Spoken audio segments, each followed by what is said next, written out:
I would say that it's useful for us to not get goaded into a very common mistake. And there's more than one, but one of the common mistakes is that if I goes to somebody's house or something, what I ought to do, if I'm going to eat something rich, I just need to eat a little bit, and then I haven't gotten too far out of line. What we need to do instead is we need to be eating a great deal of really healthy food to the point where we're satiated. And then if there's anything rich that you're going to pile in on top of that, then you pile it in on top. In other words, that way, the last thing we want to do is saying, well, I'm just going to have a little bit of this. And then it turns out that it just whets your appetite and you have an empty stomach, and now you get a tremendous amount of it. So essentially, having the rule, this is one of the basic rules out of my willpower lecture, is that we can sometimes be hungrier and more impulsive than we know. And that's why whenever I'm tempted to eat anything junky, my rule of thumb is eat something healthy first, because I want to see if I do that, whether that basically takes the edge and the motivation off of whatever the junky thing it is that I might eat. That's not an uncommon event. In other words, there's halfway junky things that aren't too illegal that work their way into my house, but they're reasonably sane, and they're defensible from a healthy standpoint. However, I'm more likely to eat more of that stuff if I have not had a fully satisfying, really healthy meal. Okay. And so that's why at the holiday times, we're only talking about a few meals here. Make sure you are satiated with really healthy food before you veer off course. That's what I would say.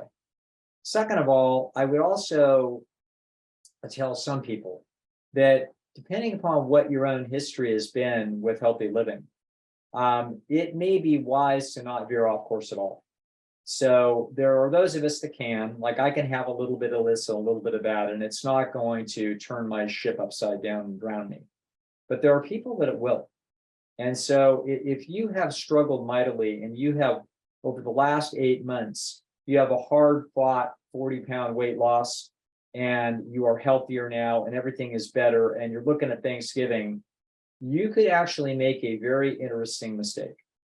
And the mistake is that you may have had very little craving, if any, for the last 6 months. First 2 months, you might have been turbulent, but you fought your way through, got out of the pleasure trap. You spent 6 months in a beautiful routine where you do the same things over and over again, and you're not even looking sideways, and you're not particularly tempted by anything. At that point, you could make the inference that you have beat the pleasure trap.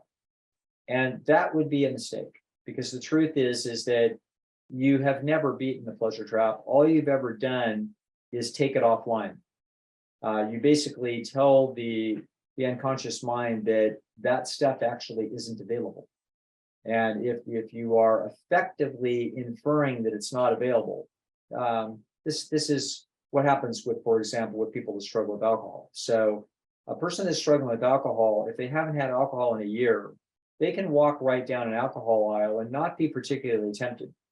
And the reason is that the Stone Age signal that a resource is available is when you taste it and smell it, not when you see it. And so but you can infer that you have, quote, beaten the problem. But it turns out there isn't any beating of the problem, because this is supernormal stimuli. It isn't a question that we have grown up, dispensed with our demons, and are now above this problem. There is no such thing. Your mind is highly reactive to these rich sources of pleasure-seeking material, because the pleasure-seeking signal tells us falsely that these are highly valuable for our survival and our health. Okay, it's a ruse. It's an artificial process. So as a result of that, if we stick our snout in it, then the problem is that we've now woken up the demon, that it basically says, oh my God, it's available. Okay.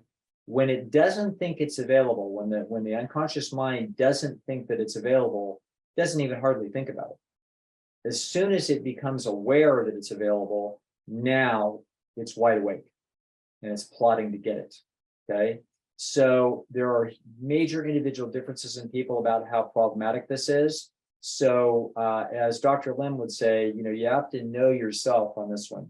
And so if this, one of the most important things in your life has been to fight for this and you've had great success, don't waste it on essentially thinking that you must be fine now because things have been extremely stable for many months. That would be a mistake.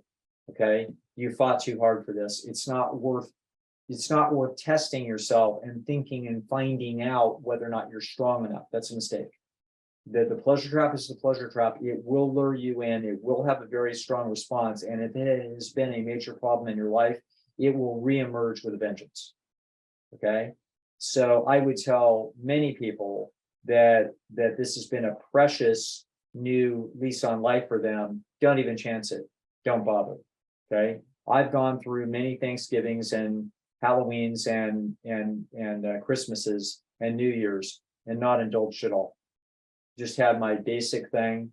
That's when I was maybe a less exciting human being than I am now, when I was more when I was more sanctimonious.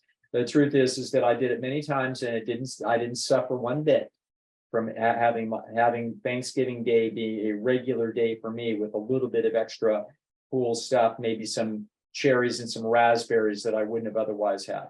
Okay. I've also teased the system and I've been able to get away with it, but usually not without some effects. So, if I get out of line like that, then I might get sort of out of line for 3 or 4 days and then get kind of disgusted with myself until all the leftovers are gone. So the truth of the matter is that the major way to get through the holidays is, number one, you better know yourself and have your plan. My plan is I'm going to nibble a little bit on some things and I'm not going to worry about it. Okay. Because I've done that before and it works for me. But if you have made a major transformation and you are worried about risking it, the correct solution is don't risk it. Just don't do it.